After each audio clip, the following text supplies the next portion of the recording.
On today's show, Kyrie Irving is a Dallas Maverick. How has Kyrie looked in his first few games as a Maverick? How does he look playing alongside Luka Doncic? What growing pains will there be for those two star players to work together? Why did the Dallas Mavericks not trade Christian Wood or Tim Hardaway Jr. at the trade deadline? Plus, who might they look to be picking up on the buyout market? All of that and more coming up right here at Locked On NBA.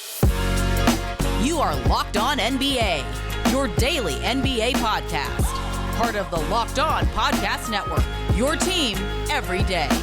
What's up, and welcome to another edition of Locked On NBA, the biggest stories with the local experts. I'm your host, Jackson Gatlin, also host of Locked On Rockets right here on the Locked On Podcast Network. Now, today's episode is brought to you by FanDuel.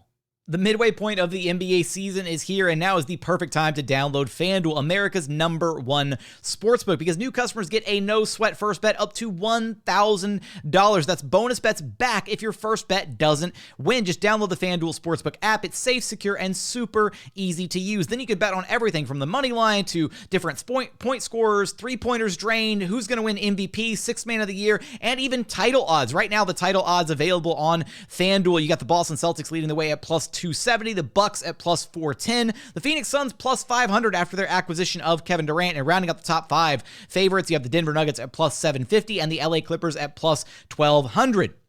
Plus, FanDuel even lets you combine your bets for a chance at a bigger payout with a same-game parlay. So don't miss the chance to get your no-sweat first bet up to $1,000 in bonus bets when you go to FanDuel.com/lockedon. That's FanDuel.com/lockedon to learn more. Make every moment more with FanDuel, an official sports betting partner of the NBA.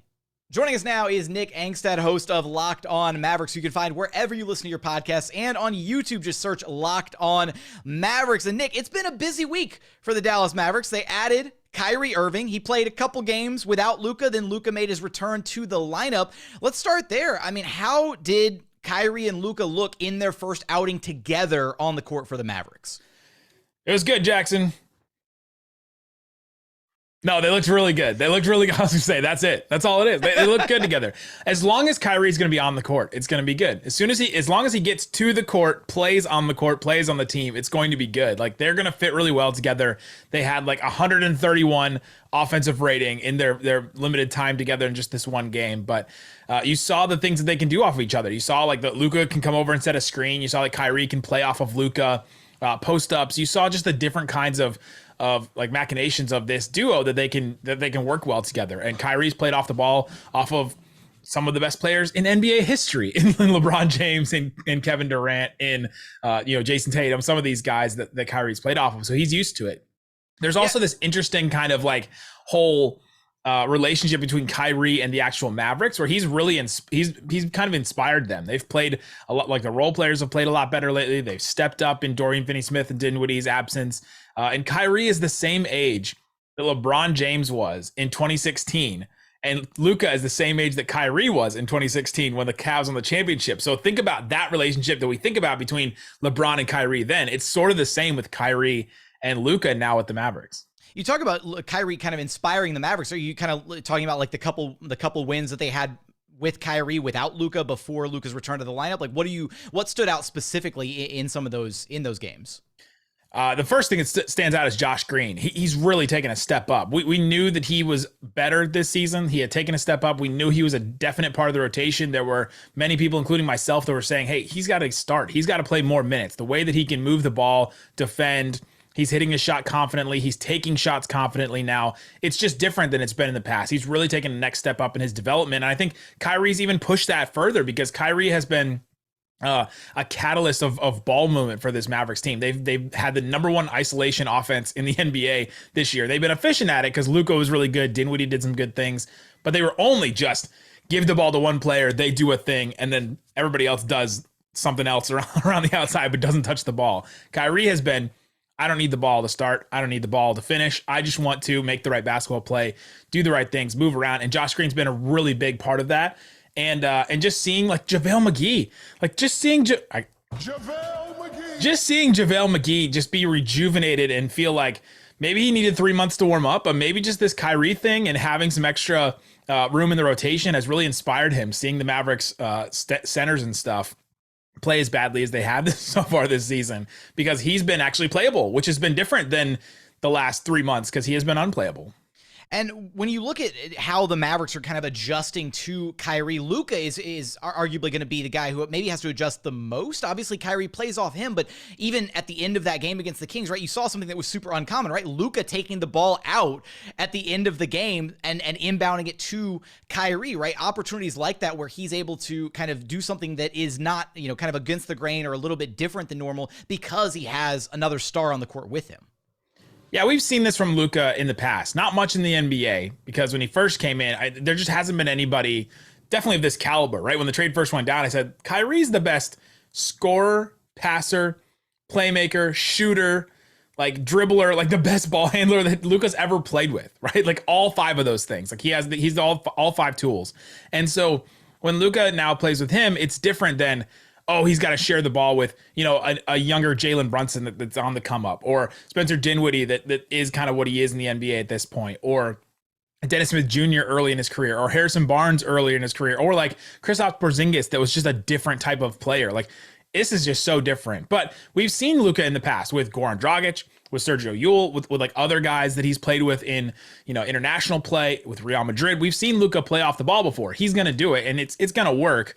He's going to have to hit some catch and shoot threes, which he missed a couple of them in this first game. But and we're used to seeing Luka miss catch and shoot threes. He usually just takes the step backs himself. But once that starts going, it's going to be the biggest adjustment for Luka, like you said. But he's totally willing to do it. And like, he's really excited about Kyrie. He's sharing pictures of him and Kyrie and Coach Kidd during practice. And like, he's just super excited for all this because it feels like, I feel like at least for him, it's like, oh, we have a shot now.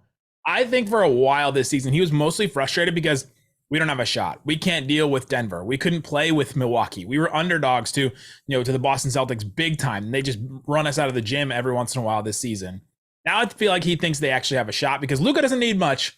Luka doesn't need much to get stuff done, and he may be able to do it with this squad. Now, another thing that we had talked about when you were on Locked on NBA Monday last week, in the aftermath of the Kyrie trade, initially reacting to it, you said you didn't expect Christian Wood or Tim Hardaway Jr. to make it past the NBA trade deadline as Dallas Mavericks, and the Mavericks didn't move either of those guys. What happened there? Why did those guys not get traded? Why didn't we see any other moves from Dallas besides the Kyrie one? Wasn't for lack of trying. They definitely tried. There were many reports about trying to trade Christian Wood. The only team that seemed to be interested was the Los Angeles Clippers. They decided to go with Mason Plumlee instead of Christian Wood, right? If that tells you anything, Jackson, you've been in the Christian Wood situation before with the Houston Rockets. And the Mavericks just basically, I don't think anybody that moved on actual trade deadline day, so don't count Durant, don't count Kyrie, some of those trades. Jakob Poeltl, even don't count him. Nobody that moved on trade deadline day, I think, was better than those guys. There was a bunch of just like pieces and things that moved around. Maybe Jay Crowder, but it's just, there's not anybody that moved that you're like, oh, dang, the Mavs really missed out on this. So they just decided we'll keep them. They didn't find a lot of interest in them. There were teams that were saying, hey, we'll give you Matisse Thybulle, but you got to give us a first round pick. And you're like, I don't think that's enough of an upgrade for this team to give away an asset like that. They just decided to stay with what they have. And now we have to see, what is Christian Wood's role in this team? Because JaVale McGee's coming in earlier than him in the rotation. Dwight Powell's starting over him. He's not closing games at times. Like Maxi Kleber should be back after the All-Star break. Like, I don't know what Christian Wood's role is in this. He's probably like a microwave scorer off the bench at times here and there. And then that leaves Tim Hardaway Jr. What's Tim Hardaway Jr.'s role? He had a hamstring injury in that, the first game that Luka and Kyrie played together. And so we'll see what happens with them. And then last thing for you here, Nick, I mean, when you look at the makeup of this Dallas Mavericks team right now, are there any names out there that could potentially be on the buyout market? Like, what's the biggest position of need right now for this Mavericks team if they could iron it out via the buyout market? Yeah, the Mavs need one more defender. They needed one more quality defender in this rotation. Even when Maxi comes back, they just need one more. Maxi Kleber is going to be massive. He's going to close games for this team, hopefully.